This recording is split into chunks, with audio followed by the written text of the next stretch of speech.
Insight.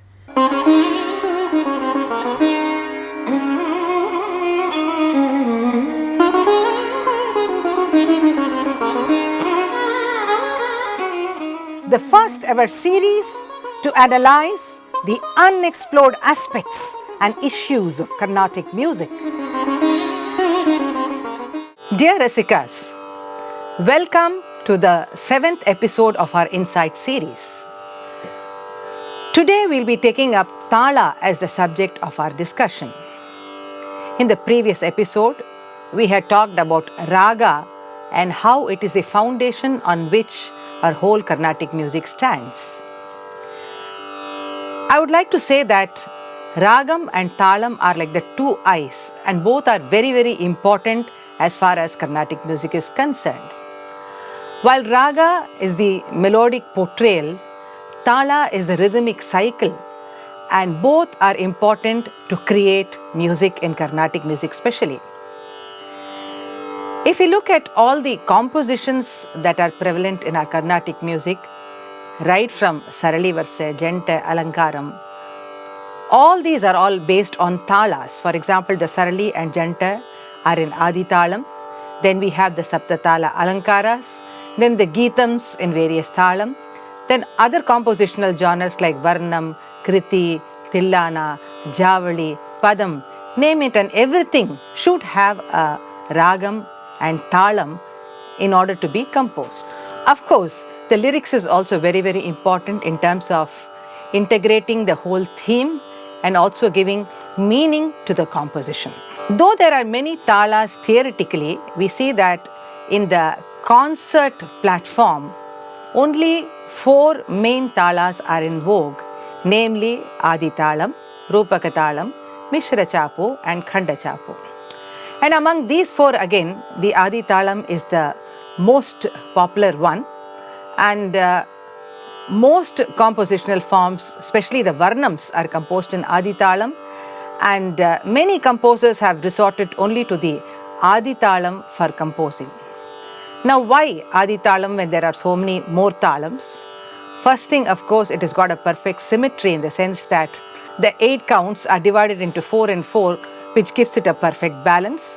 That is, you would have seen that the Lagu has 4 beats, 1, 2, 3, 4, and the Dhrutam 1, 2, 1, 2, which makes it a total of 8.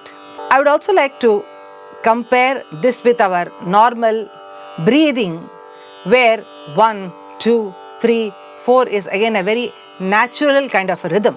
So Adi Tala has become the most appealing kind of a thalam as far as composing is concerned. We will look into the Adi Talam first to see a composition in that and how the music flows through. Let us take an example of a Papanasam Sivan composition. Samagana lolane sada shiva shankarane daya karane jaya samagana lolane sada shiva shankarane daya karane jaya samagana lolane. Or if you take a Rupaka Talam, which is reckoned as 1, 2 and 3. This is the way we reckon it popularly. Though the original Rupaka Talam has got 1 Dhrutam and a Lagu, we put it as like 1, 2, 1, 2, 3, 4. This is the method we put while singing the Geetams. But in common parlance, we have seen that Rupakam Talam has become like 1, 2, 1, 2, 1, 2. We will look into a composition now. Paripalayama Shri Paripa Layama Shri Padmanabha Murare Paripa Layama. The next talam is of course Mishra Chapu, which has got 7 counts. 1, 2, 3, 1, 2, 1, 2. Mahalakshmi Jagalmata Manam Irangi Varamarul Mahalakshmi Jagalmata Manam Irangi Varamarul Mahalakshmi. Then we come to the Khanda Chapu. 1, 2, 1, 2, 3, 1, 2, 1, 2, 3.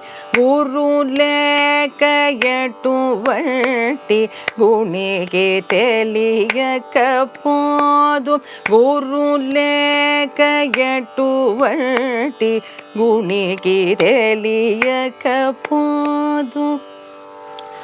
I would like to make a mention here that all the 4 talams I took for now, I had presented compositions only in the Sama Edipa, that is commencing from the beginning of the talam. But not always do composers resort to the Sama Edipa. There are different ways in which a composition can commence. It can be in Ara Edipa, Mukka Edipa, Ondra Edipa and so on. Now, here again it's very important to note, or rather it would be very interesting also to analyze how when a composition starts on a Sama Edipa, the course of the melody, how it takes. If it's an Ondra Edipa, how does the melody and its contour change? These are all very interesting studies. It's not just that ad hoc somebody starts a composition in Ara Idam or a Mukka Idam or a Ondra Idam. The purpose of starting it in that particular Idam is to give it a distinct kind of a structure. And that's why you see that though there are many number of compositions in Aditalam, one which is in Ondra Idam Talli or one which is in Samam would be totally different in terms of its internal melodic structure. Here again I would like to make a mention about the composition as intended by the composer.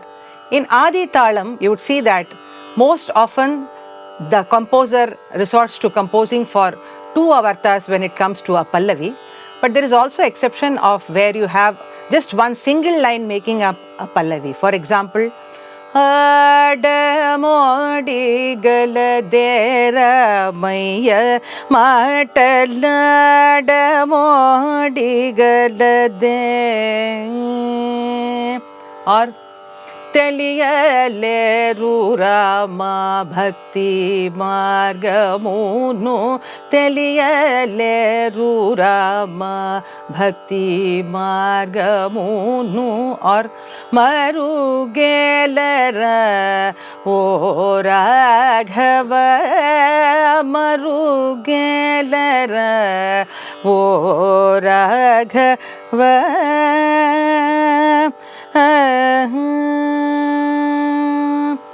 Sometimes what happens is that 2 lines are delineated to give completeness in terms of the lyrical content, and also the musical idea probably the composer thought of in such a way that it had to take 2 avartas to complete it. For example, Kavava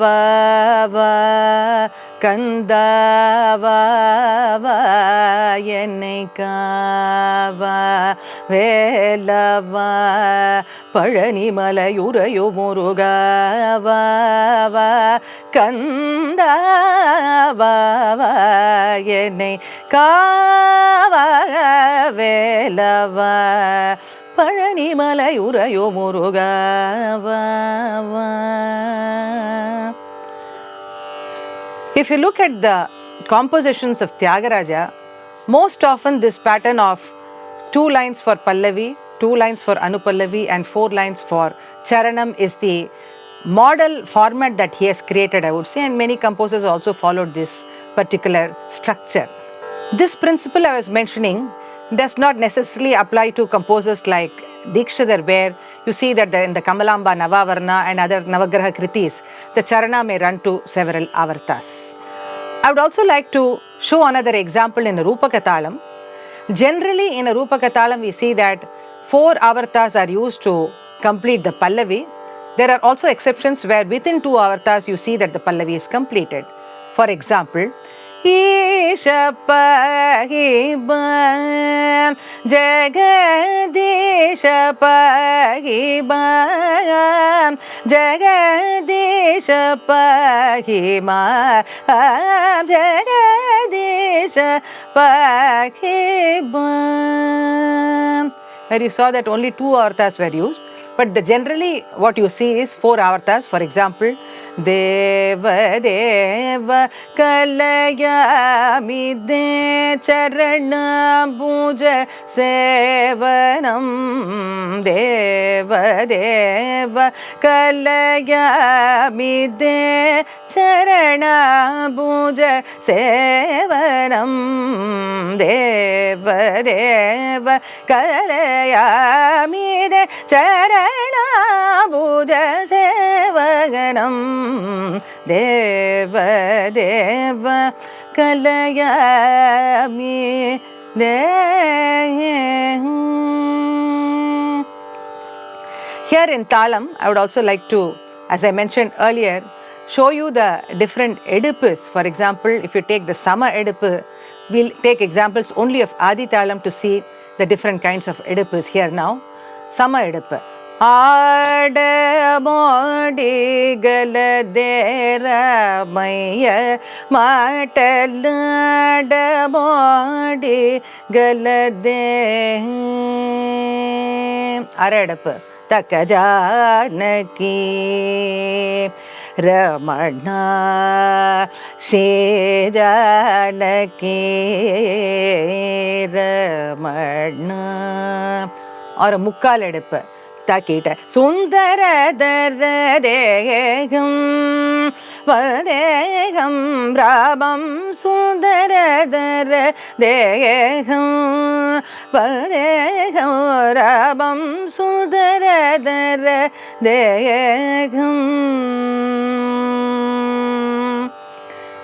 Many compositions of Tyagaraja are seen in the Deshadi Talam, which colloquially we call as Ondra Edip, in the sense it starts after 6 count from the Samam.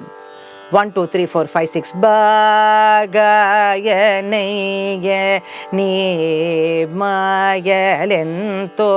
Bagaya neye ni maya lento.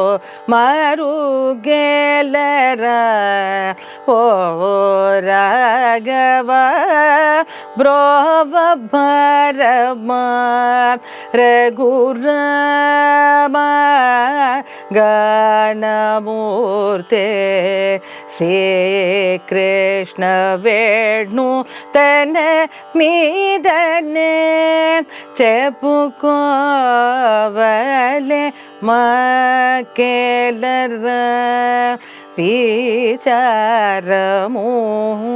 I can just keep going on and on like this to show you how the Ondra Edam has been a very favorite of Tyagaraja.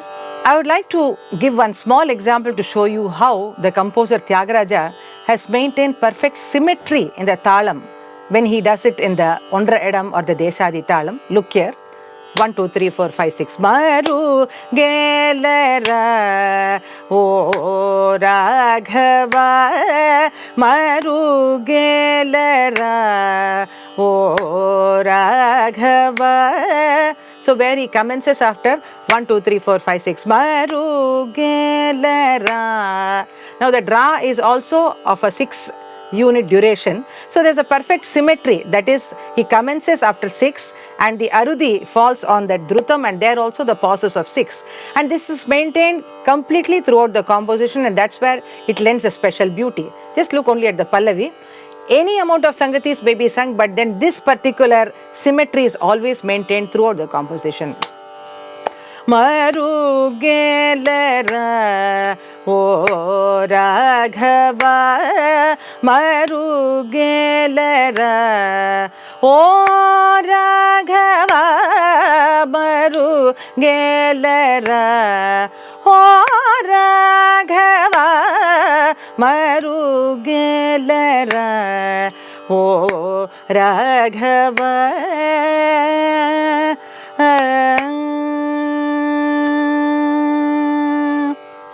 I would like to make a special mention of the Pancharatnam in Sriragam, Endaro Mahanubhavalu of Tyagaraja. It is one composition which starts on the little finger, probably a composition never before, never after, I would say, in the sense that it is probably the only composition which starts on the little finger. This again offers for some big PhD thesis research work, because though it starts on the little finger, all the charanam swaras start on the samam. So there is a beautiful melodic structure in this, even though it starts here. How the whole melody has been framed to suit this particular metrical structure is what makes it a very, very interesting study. The next aspect I would like to mention is about the Kala Pramana. Now, though we may have umpteen number of compositions in Adi Talam, each composition would have a different Kala Pramanam or tempo, and that lends it a different and distinct color. In Adi Talam, for example, generally of course we talk about tempo as Vilambita, Madhya and Durita, in the sense that slow, middle and fast tempo. But again, a word of caution here that unlike Western music, we do not have time measure, in the sense that Vilamba Kala means it has to be so many seconds or minutes, and Durita Kala means so many minutes or seconds, like that. So there is a difference even in the approach of what is a concept of a Duritam or a Madhyamam, but it is in general we say that slow, middle and fast. And also interestingly, some compositions may be sung in a middle or a Madhyama Kala tempo by some, and some musicians may take to prefer or rather singing it in the Durita Kalam. So there are always the quotient of variabilities here. But the point I want to emphasize is that the same raga takes different colors and dimensions in different Kala Pramanas. We'll just look through 3 compositions in the same ragam Madhyamavati to see how the Tala plays a very important role in terms of unfolding the raga and its colors. Rama Katha Sutta Rasa I will take. All the 3 compositions I'm going to take out of Tyagaraja himself to show how the same composer has composed in the same ragam in 3 different gates, and that will give you a different dimension now. Rama Katha Sudha Rasapayana Mokarama Katha. The next composition, Nadopai Malike Runarulu Shri Rama Nadopai Malike Runarulu, or Nagumamu Galavani Namano Haruni Jagamelu Churuni Janaki Varuni Nagumamu Galavani, where if you look intently, the Ri, which is very, very important to Madhyamavati, Ri Ri Ri Ri Ri Ma Pa Ma Ri Ma Ri Sa, that Ri is in a very shortened form as far as this composition is composed. Whereas if you look at Ra Ma Katha Ri, so the oscillations, the gamakas, the nuances of each note also get different dimensions through different Kala Pramanas, and that's what I wanted to show you here. Tala is indeed a very, very wide ocean like the ragam, and there is so much to delve into it. Today we just looked into some of the basic elements of this particular topic. With this we come to the conclusion of this particular episode. I'm very, very happy to share that we have had an overwhelming response to the previous episodes, and Rasikas have been writing to us appreciating about the efforts and also asking us many questions and doubts, which I'm always very happy to answer. If you have any doubt or questions, please feel free to WhatsApp or email to me. See you in the next episode. Thank you very much.